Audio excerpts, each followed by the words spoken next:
माय kitchen मध्ये तुमचं स्वागत आहे। आज मी तुम्हाला आंब्याच्या रसापासून शेवाळ्या बनवून दाखवणार आहे।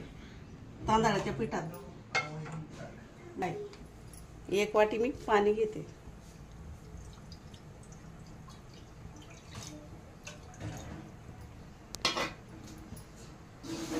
एक चमचा तूप टाकला। आता ही उकळी आली का झाकण ठेवून घे। आता पाण्याला उकळ आलेली आहे। आता मी हे तांदळाचं पीठ टाकते।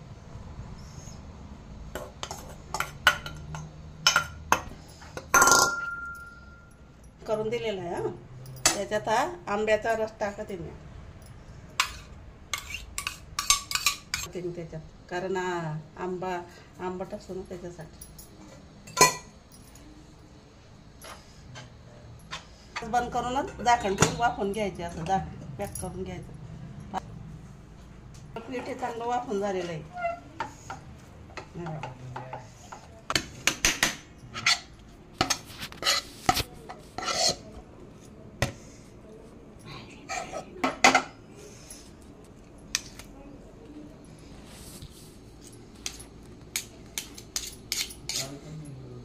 आता हे चांगलं मळून घ्यायचं।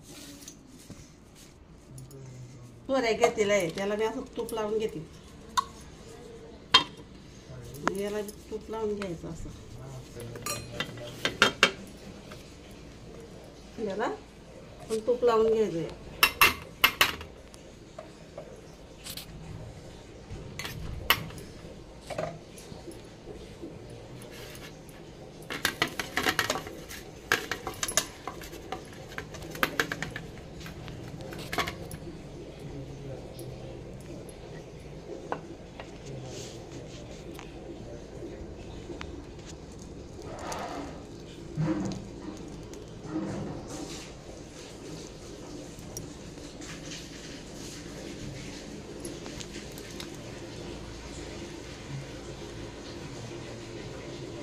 काय काढेल शेवाळ्या बनवून झालेल्या। आता मी हे वाफायला ठेवते।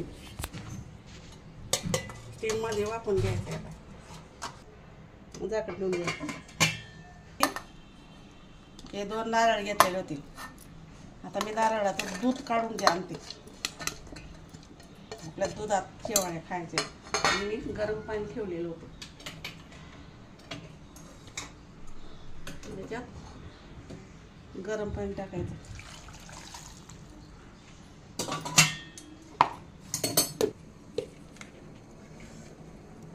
मी असं गाळून घेणार आहे।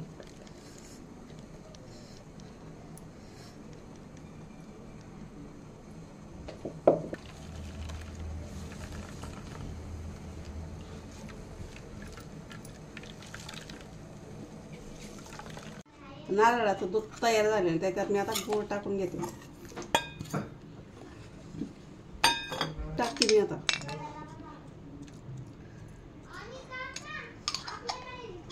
आता आपले शेवाळ्या वाफून झालेल्या आहे। आता मी याच्यावर ठेवते बघा, आंब्याच्या पाण्यावरती अशी ठेवते। कारण आंब्याची रेसिपी नारळाचं दूध आहे म्हणून नारळाच्या याच्यात ठेवलेलं आहे।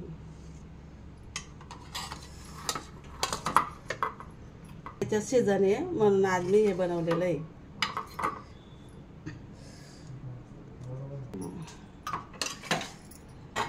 हे नारळाचं दूध आहे आणि याच्यात पण मी नारळाचं दूध भरून ठेवलेलं आहे। अशी रेसिपी तुम्ही बी करून बघायचं, खाऊ। आता या दुधात आहे ना असं असं चुरून टाकायचं, म्हणजे छान लागतं हे असं खाण्यासाठी। हे असं